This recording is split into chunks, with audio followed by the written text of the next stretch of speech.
আপনাদের কোরআন আর হাদিস মূর্তি পূজাকে নিষিদ্ধ করেছে। তবে আপনি অন্য ধর্মগুলো দেখেন, খ্রিস্টান ধর্ম অথবা ধরেন বৌদ্ধ ধর্ম, চাইনিজ ধর্ম, জৈন ধর্ম, অন্য সব ধর্মেই দেখবেন মূর্তি পূজা আছে। আপনারা মুসলিমরা পৃথিবীর সংখ্যার মাত্র 15 থেকে 20% হবেন সব মিলিয়ে, এটা শতকরা হিসাবে। তাহলে অন্যরা কি ভুল করছে? খ্রিস্টান ধর্মটা দেখেন, 1 মিনিট, যে কোনো অ্যাংলিকান চার্চ অথবা Russian orthodox, Greek orthodox, Catholic বা প্রোটেস্ট্যান্ট, চীনে দেখেন অনেক বড় মূর্তি ঈশ্বরের। তাহলে এরা সবাই ভুল? খুবই সুন্দর প্রশ্ন করলেন। তিনি বললেন পৃথিবীতে মুসলিম আনুমানিক 15 থেকে 20%, কেউ বলে 25%, সে যাই হোক, আপনি বললেন 15 থেকে 20%, আচ্ছা মেনে নিলাম। আপনি বললেন যে খ্রিস্টানরা তারা মূর্তি পূজা করে, আমিও একমত। আপনি বললেন যে বৌদ্ধরা বিশাল মূর্তি বানায়, তারা কি সবাই ভুল? ভাই, ইসলামের সংখ্যাগুরু হলে জেতা যায় না। ইসলামে সত্য সবার উপরে। বেশিরভাগ মানুষ এই কয়েকশো বছর আগেও মনে করত পৃথিবীর সমতল, বেশিরভাগ। এটা কি জানেন? কয়েকশো বছর আগেও বেশিরভাগ মানুষ মনে করত পৃথিবীর সমতল। পৃথিবী কি সমতল ভাই মহেশ? না না। তাহলে বেশিরভাগ মানুষেরও ভুল হতে পারে। ইসলাম ধর্মে আল্লাহ পবিত্র কোরআনে বলেছেন, সূরা ইসরার 81 নম্বর আয়াতে উল্লেখ করা হয়েছে, ওয়াকুল জাল হক ওয়া জাকাল বাতিল ইন্নাল বাতিলা কানা জাউকা। বলো, সত্য উপস্থিত হয়েছে, মিথ্যা বিলুপ্ত হয়েছে, কারণ মিথ্যা প্রকৃতিগত কারণে বিলুপ্ত হবে। সেজন্য ইসলাম ধর্মের সংখ্যাগুরু হলে জেতা যায় না। যদি আমেরিকা যান, সেখানে দেখবেন পর্নোগ্রাফি, এটা নিষিদ্ধ না। আপনি এটা বিশ্বাস করেন? না, অনেক ইউরোপিয়ান এটা দেখায়। পর্নোগ্রাফিতে বিশ্বাস করেন?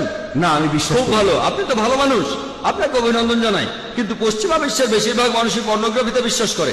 আপনি কি এটা বিশ্বাস করেন? আপনি কি পর্নোগ্রাফি দেখবেন?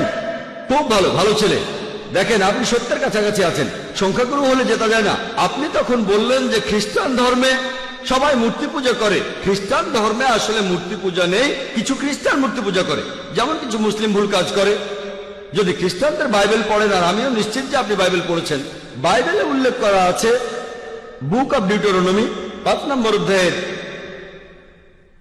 7 থেকে 9 নম্বর অনুচ্ছেদে বলা হয়েছে, তোমরা আমার কোনো প্রতিমূর্তি তৈরি করবে না। মহান স্রষ্টা তিনি বলেছেন, ওল্ড টেস্টামেন্টে আছে, তোমরা আমার কোনো প্রতিমূর্তি তৈরি করবে না, কোনো কিছুই না যেটার সাথে মিল আছে আকাশমণ্ডলের কিছু, পৃথিবীর কিছু, অথবা পৃথিবীর নিচের কিছু। তোমরা তাদের সেবা করবে না, তাদের কাছে নতজানু হবে না, কারণ আমি তোমাদের ঈশ্বর এবং প্রভু খুবই প্রতিহিংসা পরায়ণ। এই কথা আবারও আছে বুক অব এক্সোডাস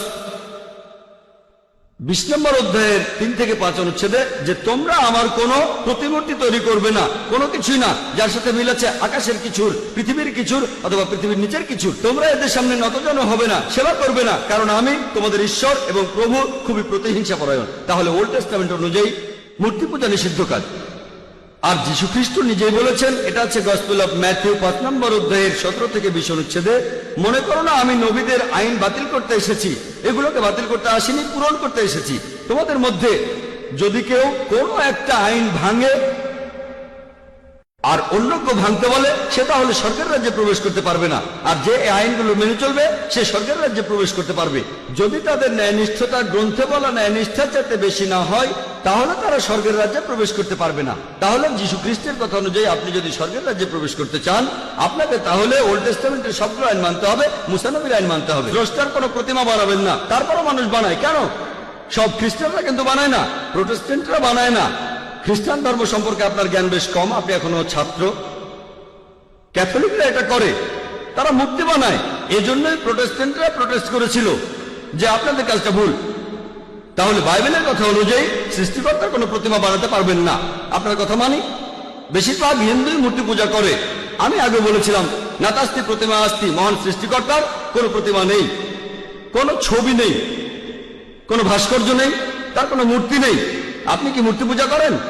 হ্যাঁ, আমি করি। আচ্ছা, তাহলে তো বেদ মানছেন না। আমি আসলে সবগুলো ধর্মই মানি, সব ধর্মই এক, কারণ মহান ঈশ্বর সবগুলো ধর্ম সম্পর্কেই জানেন। ভাই, আপনি যদি সবগুলো ধর্মই বিশ্বাস করেন, তার মানে আপনি অন্য ধর্ম পালন করছেন কিনা জানি না, তবে হিন্দু ধর্ম পালন করছেন না। আপনি হিন্দু ধর্ম পালন করছেন না। আমি আপনাকে বলি, ঈশ্বর তো ঘুমাচ্ছেন না, তিনি সবই জানেন। তিনি তো সবকিছু সৃষ্টি করেছেন, সবকিছু। তাই তিনি সবগুলো ধর্ম সম্পর্কেই জানেন, যেমন ইসলাম। ভাই, আপনি একবারে একটা প্রশ্ন করেন, লম্বা লাইন দেখা যাচ্ছে, এই প্রশ্নটার উত্তর দিচ্ছি। এরপরে লাইনের পেছনে গিয়ে দাঁড়াবেন, তারপর সময় আসলে প্রশ্ন করবেন, ঠিক আছে? প্রশ্ন করেছেন যে ঈশ্বর কি ঘুমাচ্ছেন? আল্লাহ এই কথার উত্তর দিয়েছেন পবিত্র কোরআনে সূরা বাকারার 255 নম্বর আয়াতে উল্লেখ করা হয়েছে। আল্লাহ বলেছেন, আল্লাহু লা ইলাহা ইল্লা হুয়াল হাইয়ুল কাইয়ুম লা তাখুযুহু সিনাতুন ওয়ালা নাওম, যে আল্লাহ অবিনশ্বর, চিরস্থায়ী, তিনি কারো মুখাপেক্ষী নন, তার নিদ্রার প্রয়োজন হয় না, তন্দ্রা তাকে স্পর্শ করে না, বিশ্রামের প্রয়োজন হয় না। আমাদের ঘুমানোর প্রয়োজন হয়, আমাদের বিশ্রাম নেওয়ার প্রয়োজন হয়, আল্লাহ তাআলার ঘুমানোর প্রয়োজন হয় না। আল্লাহ তাআলা পবিত্র কোরআনে বলেছেন, তিনি যদি চাইতেন তাহলে পৃথিবীর প্রত্যেকটা মানুষকে বানাতে পারতেন মুসলিম হিসেবে, মুসলিম বানাতে পারতেন। আল্লাহর পক্ষে খুবই সোজা, শুধু কুন ফায়াকুন। তবে এই জীবনটা পরকালের জন্য পরীক্ষা। আল্লাহ আপনাকে পরীক্ষা করছেন, আমাকেও পরীক্ষা করছেন। আল্লাহ যদি চান আপনি আর কখনো মূর্তি পূজা করবেন না, তাহলে তো পরীক্ষাটা থাকলো না। পরীক্ষাটা হচ্ছে আল্লাহ আপনাকে কিছু আইন দিয়েছেন, এখন আপনি সেগুলো মানবেন কি মানবেন না। আপনি নাকি সবগুলো ধর্মই মানেন, কিন্তু আপনি তো হিন্দু ধর্ম মানছেন না, আপনি তো ইসলাম মানছেন না, আপনি তো খ্রিস্টান ধর্ম মানছেন না, শিখ ধর্ম মানছেন না, বৌদ্ধ ধর্ম মানছেন না। আমাকে এমন কোন কথা দেখান যেখানে ধর্মপট বলছে, বৌদ্ধ যে কোনো গ্রন্থ বলছে যে বুদ্ধ তার মূর্তি বানাতে বলেছেন। তিনি কখনোই বলেননি। বুদ্ধ কোথায় বলেছেন? আগামীকাল ধরেন কোন মুসলিম যে নবীজি মুহাম্মদ সাল্লাল্লাহু আলাইহি সাল্লামের মূর্তি বানালো, সে যদি মূর্তি বানিয়ে তার পূজা করে, আমি বলবো সেটা ভুল। নবীজি কখনোই তার মূর্তি বানাতে বলেননি। এখন কিছু মানুষ যদি কোনো ভুল কাজ করে থাকে, হোক তারা সংখ্যালঘু বা সংখ্যাগুরু, সেটা তখন সত্যি হয়ে যায় না। গৌতম বুদ্ধ কখনোই তার মূর্তি বানাতে বলেননি। এখন কেউ এই মূর্তিগুলোর বিরুদ্ধে গেলে সে আসলে বৌদ্ধদের ধর্ম পালনে সাহায্য করছে। শুধু বুদ্ধের একটা বিশাল মূর্তি বানিয়েছে বলেই তারা বুদ্ধকে মানে, এমনটা কিন্তু ঠিক না।